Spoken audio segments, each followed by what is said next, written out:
next person coming up to the stage here is a longtime Verge enthusiast, but this is her first time up, well, technically her second time because she was here last night. Woo! You guys are going to love it. Give it up for Elizabeth Olson, everybody. Yeah! Hi, I'm Elizabeth. Hi, Elizabeth. I'm a Vergeaholic. Hi, Elizabeth.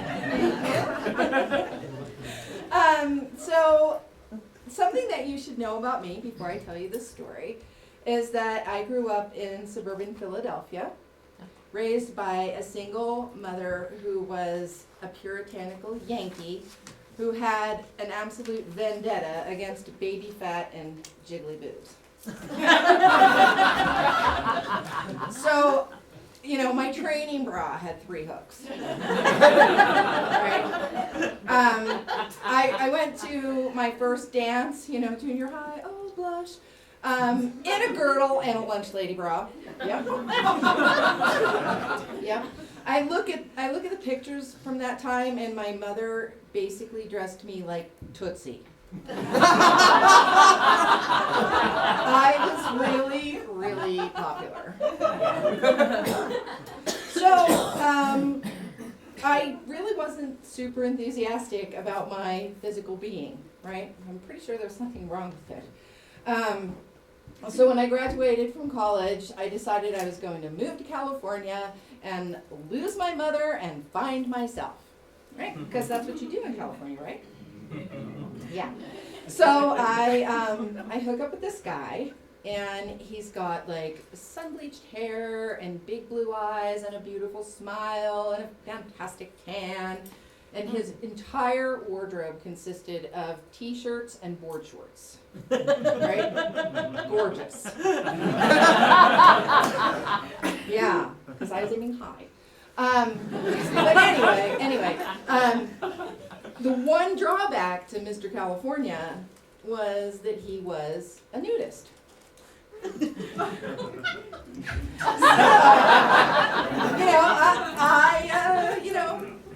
Any time that he could, he was like out of his clothes, woo!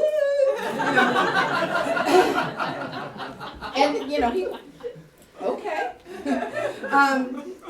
So at my little cottage, not quite by the sea, there was an 8-foot stucco wall all the way around, with a sturdy gate and a lock.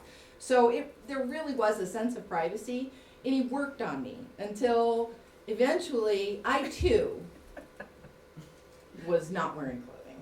Yeah. And we're doing everything naked, right? We're barbecuing. We're gardening. We're sorting the recycling. Yeah. And it started to feel kind of okay. And one morning, as I'm in the shower, I feel the plastic shower enclosure vibrate. I mean, what?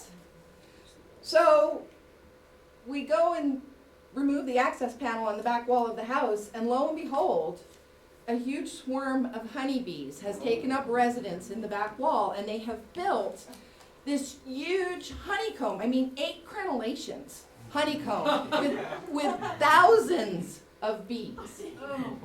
I'm horrified. He's excited. Woo! Free honey.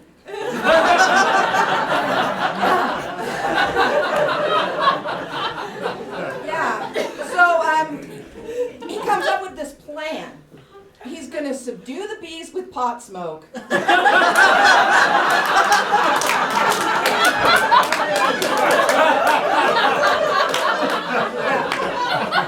And once they're drowsy, he's going to cut them out of the wall and put them into this little bee coop that he's made out of chicken wire and plywood. And I'm not really going along with this whole MacGyver thing, But, okay. So I hear the bong gurgling in the garage. And I'm like, okay, Operation Shock and Awe, about to start. So I go into the house. And I see him going around the side of the house with the bong, rubber tubing, and a hacksaw. And about, 35, 40 minutes later, I hear screaming. And I look out the window and I see him running past. Everything, you know. And he jumps into the jacuzzi and submerges. And the bees, who are not very happy, mill around for a while and then disperse. And he comes up and into the house and he's dripping wet and he's got copious bee stings. And I'm like, huh, that went well. And I said, maybe protective clothing would have been a good idea. And he says, yeah, next time I'll wear flip-flops.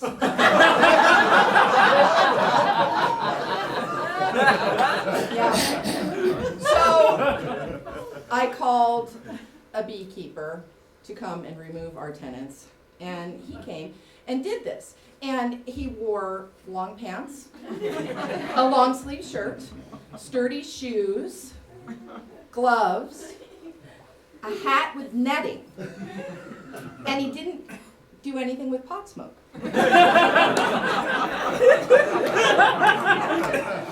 Shockingly enough. So, letting it all hang out, we're doing fine, moving forward in our relationship. And he says, let's go to a nude beach.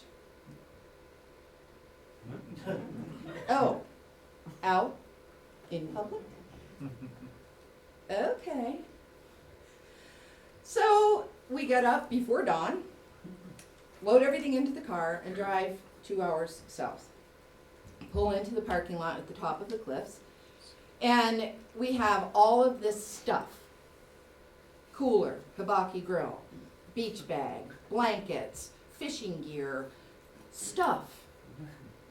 And the trek down to the beach is like a goat path with switch packs. And it's like, seriously, And we've got all this stuff on our back. And I'm thinking, it's pre-dawn?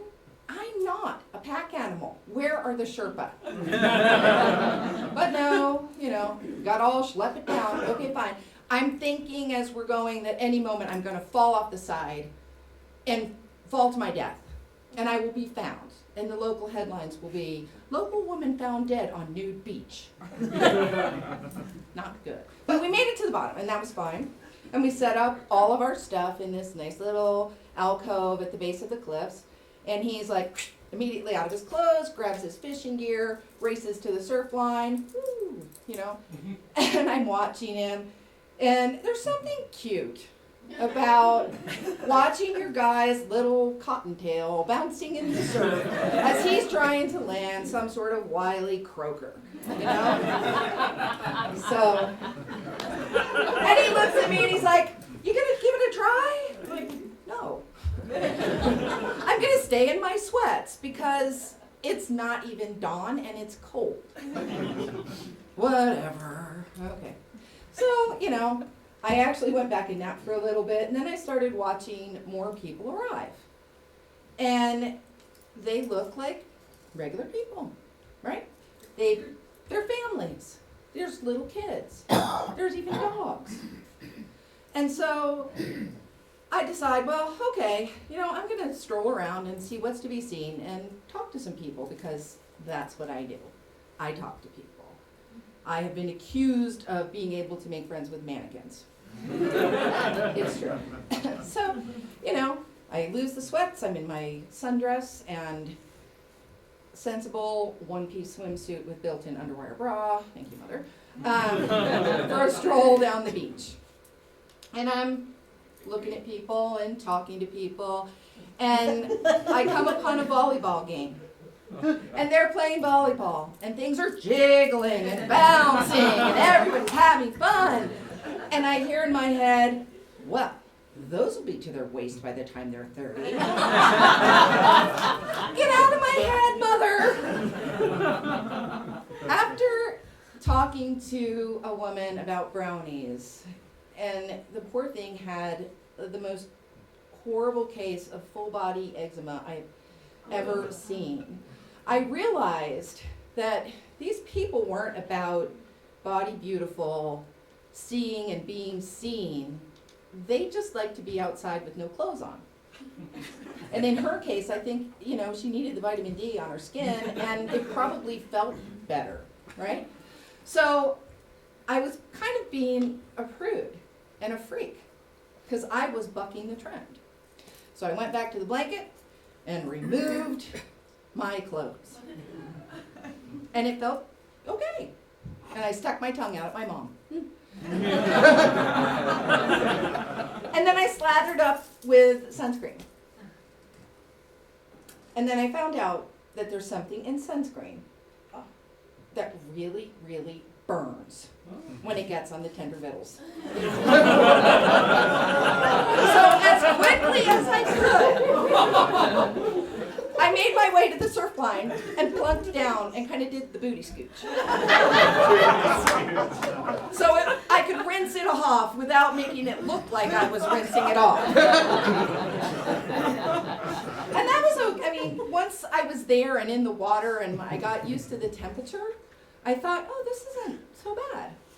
And so I waded in further, and I got beyond the surf line, and I was sort of floating there serenely in the ocean, and and it felt amazing. Really. Best thing you could ever do naked. Well, maybe not the best thing, but a really great thing, a really, really great thing to do naked. Anyway, so, so I'm laying there, floating around, and I'm thinking about, oh, I'm one with nature, and I'm part of the circle of life, and all the little fishies, and the sharks, and I'm getting out right now. So, came back in, plopped down on the beach, looking around for my guy, and I realized, oh my God, I have sand in my vagina. Huge drawback.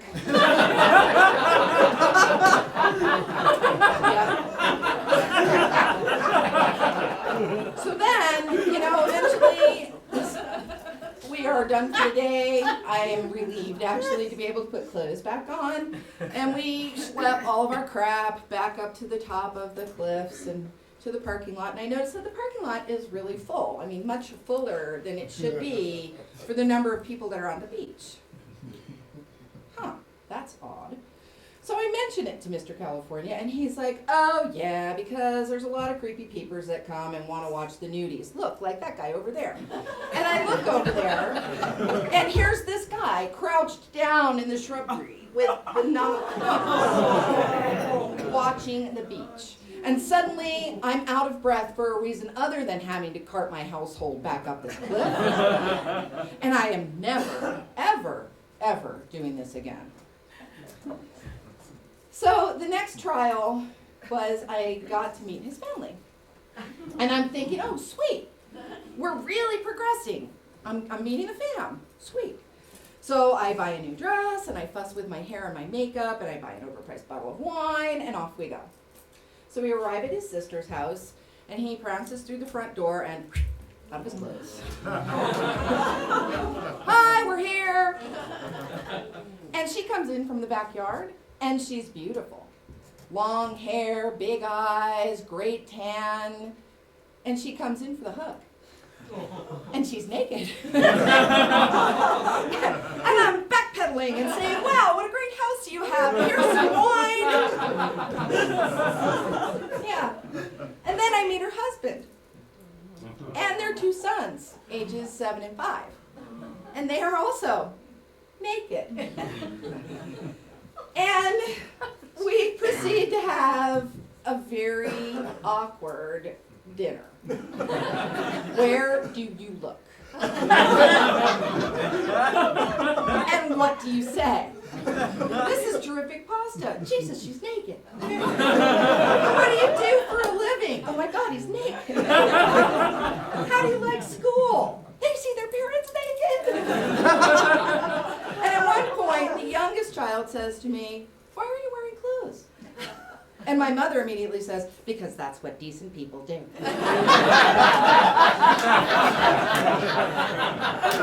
Because that's normal. Shut up, Mom.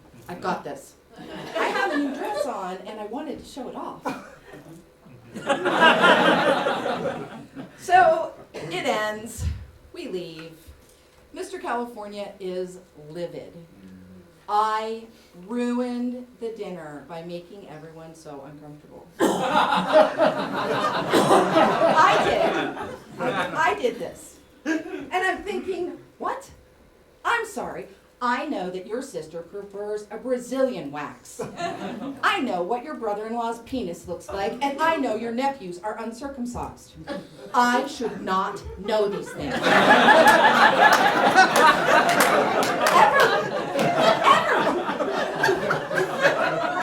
And I realized at that moment that my mother's conditioning doomed this relationship.